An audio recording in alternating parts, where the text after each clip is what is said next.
begin our tour today the same way any good tour should begin here in Paris, with a very warm bonjour.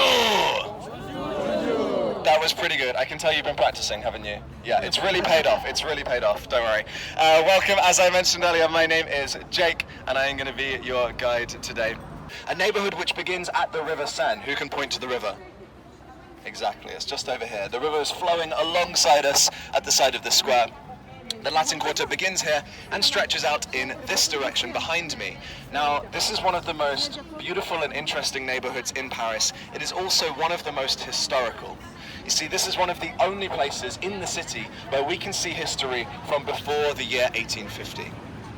The reason for that is that around 150 years ago, most of Paris, I'm talking 75% of the buildings in the city, were demolished and rebuilt. The reason for that was that the living conditions before that time were absolutely terrible. The buildings, which we're going to see as we walk into this kind of top side of the Latin Quarter, they were not built with each other in mind. They were built over many, many different centuries.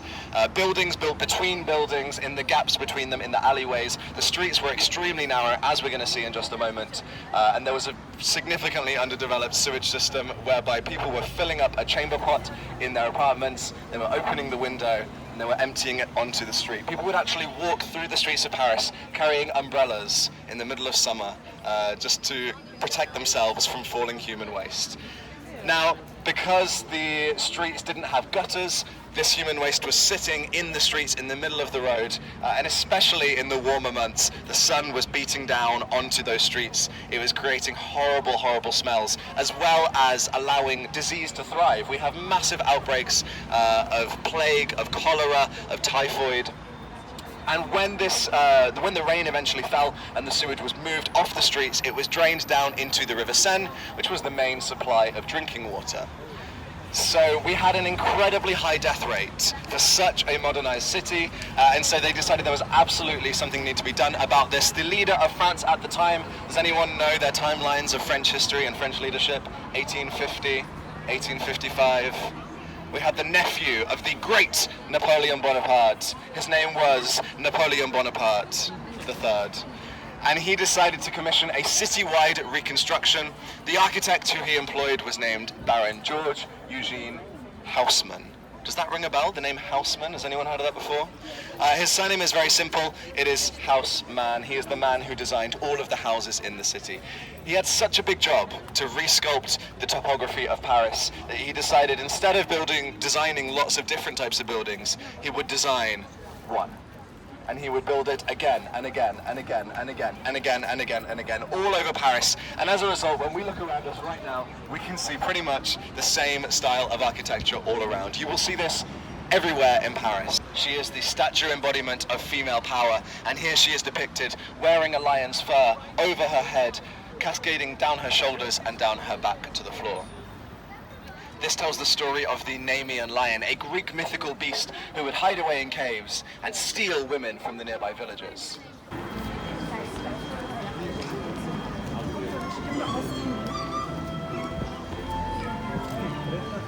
This bookshop, and they approached Sylvia Beach and they said, "We want every book written by a Jewish author because we're going to destroy them all." And she turned around and she said, "No." So they said, "Okay, we're going to come back tomorrow and we're going to destroy every book you have and the entire building." So overnight, Sylvia and her friends gathered all of the books from the shelves of this bookstore, and they took them to tens of different apartments all over the city, spreading them out across Paris, so that when the officers came back the next day, the building was completely empty. She saved it from, I don't know what they would have done to it, burnt it down, I imagine, and now it stands still as a resilient bookstore with apartments above it as well. First of all, we're facing one of the two islands on the river. Has anyone looked at a map of Paris whilst you've been here and seen that we have two islands right in the center of the city on the river? The smaller is called Ile Saint-Louis, and the larger right here is called Ile de la Cité. It is home now, well, first of all, originally it was home to the very first community who settled here on this land. Everything on the south bank and everything on the north bank was forest and woodland. And there was a clearing right in the middle of this island, and in that clearing, a Celtic tribe, made the island their home. I don't think I had to tell you that. You can see exactly how large it is. Notre Dame de Paris. You may have heard this church referred to as Notre Dame, or perhaps even Notre Dame, but the full title, Notre Dame de Paris, is very important because there are half a dozen different churches in Paris alone, also called Notre Dame. Does anyone know what it means? Our Lady, absolutely. It refers to the Virgin Mary. It's a very popular thing to name your church.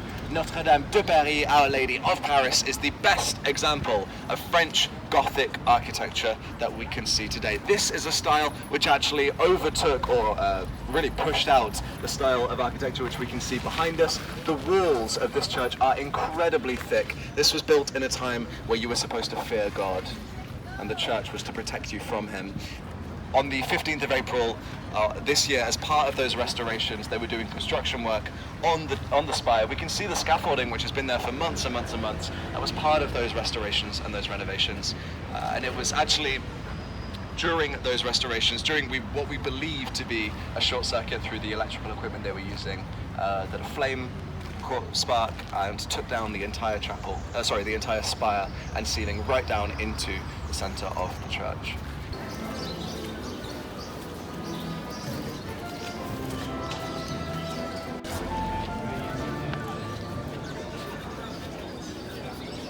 You guys hear that? Yeah? It's not the pigeons in the trees, no. This is a cute little market which is open every day and they sell flowers. It's Marché aux fleurs et oiseaux, which is the market of flowers and birds. So every other day of the week you'll come here and you'll be able to go into the orchid house and you'll see plenty of different plants and flowers and garden things. On a Sunday, every Sunday, it becomes an animal market as well. So they have birds, they have fish, they have rabbits and guinea pigs and even doves and chickens and pigeons. They sell pigeons actually, I don't know why, you just catch one. But what we're hearing now is the cute little birds in the cages. I don't know my birds very well, but finches. Behind the golden embellished gate at the end of this courtyard, we can see the very first royal palace of France. This was home to the very first, the beginning of the monarchy, the very first king and queen. It was the palace from the 4th century, so we're talking the 300s, all the way up until the 16th century, when the royals moved out of this royal palace and into Palais de Louvre.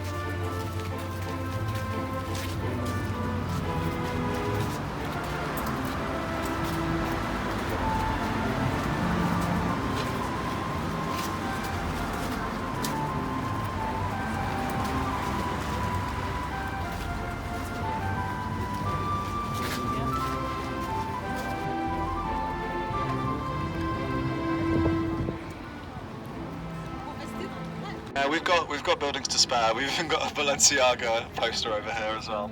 Covering the Louvre Museum, like this is one of the most important buildings in the city and we have a Balenciaga advert. Now this building is Pont Neuf. It is the original Lovelock Bridge. As you can see, they have replaced all of the panels with plexiglass to which you cannot attach padlocks.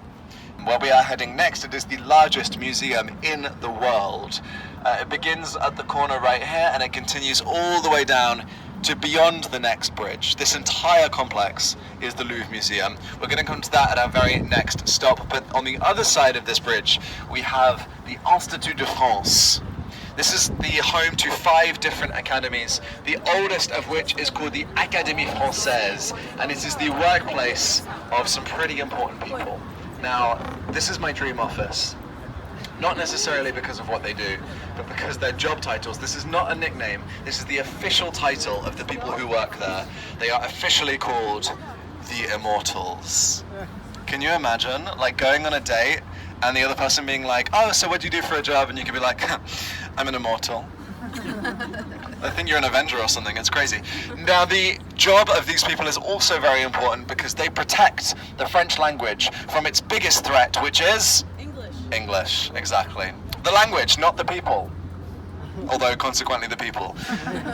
Now, the English language is pretty versatile and it is constantly developing. Sorry, that's not exclusive to English. Every language develops, every language constantly changes. The thing about the 21st century, and certainly the 20th century as well, is that English has become somewhat of an international language. Fun fact, that used to be French. French used to be the language of Europe, and it was also the official language of the English royal family. The English royal family still speak French even today, but of course now English has developed and become somewhat of an international common ground.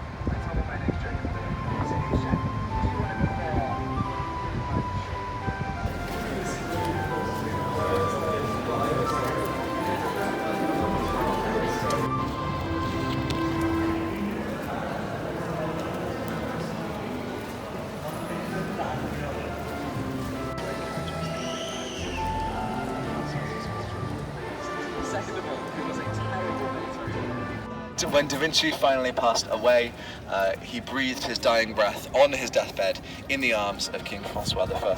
If you look for a painting of Da Vinci's deathbed, you will find half a dozen different versions by various different artists, completely different paintings, all depicting the same scene, and in every single one of them, Da Vinci dies in the arms of the King of France. The 4 paintings that he brought with him were gifted to the king. They are, unlike most of the art in this museum, they are rightfully the property of France because they were gifted by Da Vinci on his deathbed. However, plenty of people still contest that, and I'm going to talk a little bit more about that at our next stop.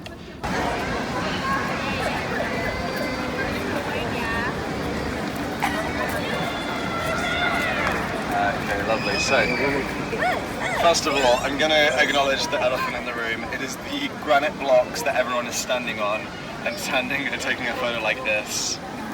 Have you heard of this perspective photo before? So the idea is that you're pinching the tip of the Louvre.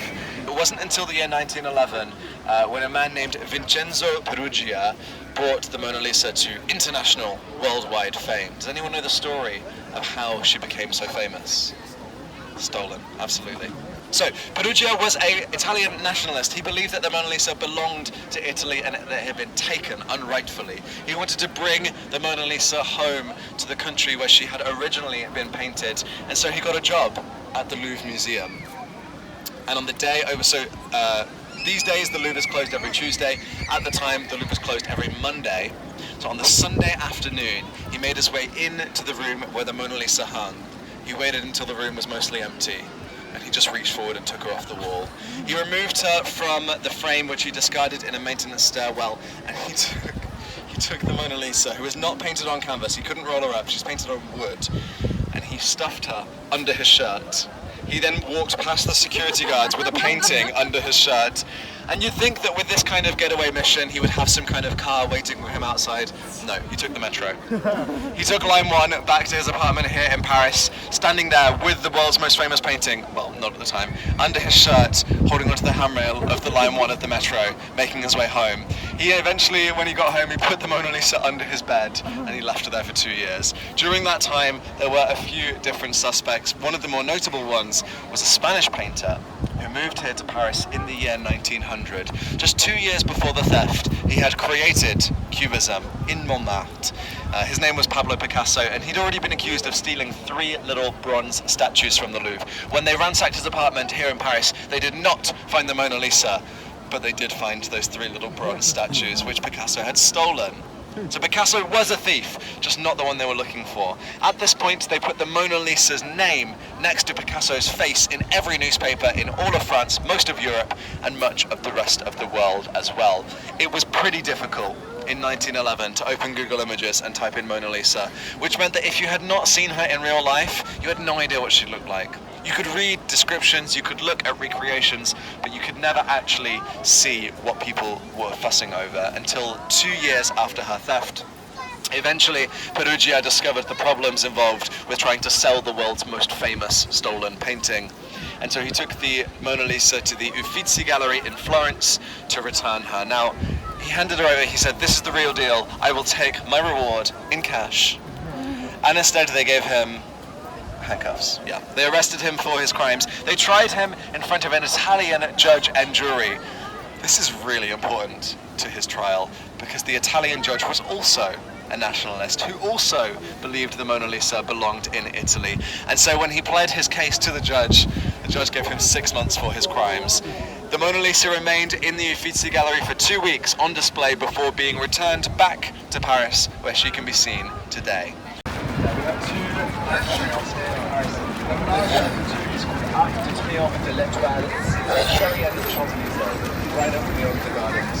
This one right here is Arc de Triomphe de l'Étoile. They were both built by Napoleon Bonaparte the First, a man who I mentioned briefly earlier on today. We all know a little bit about Napoleon's personality. It's a whole other talk. It's not just something we do, but it would take an another 2 hours to go around and talk about all these stories. So we're now going to step over to the side of the garden.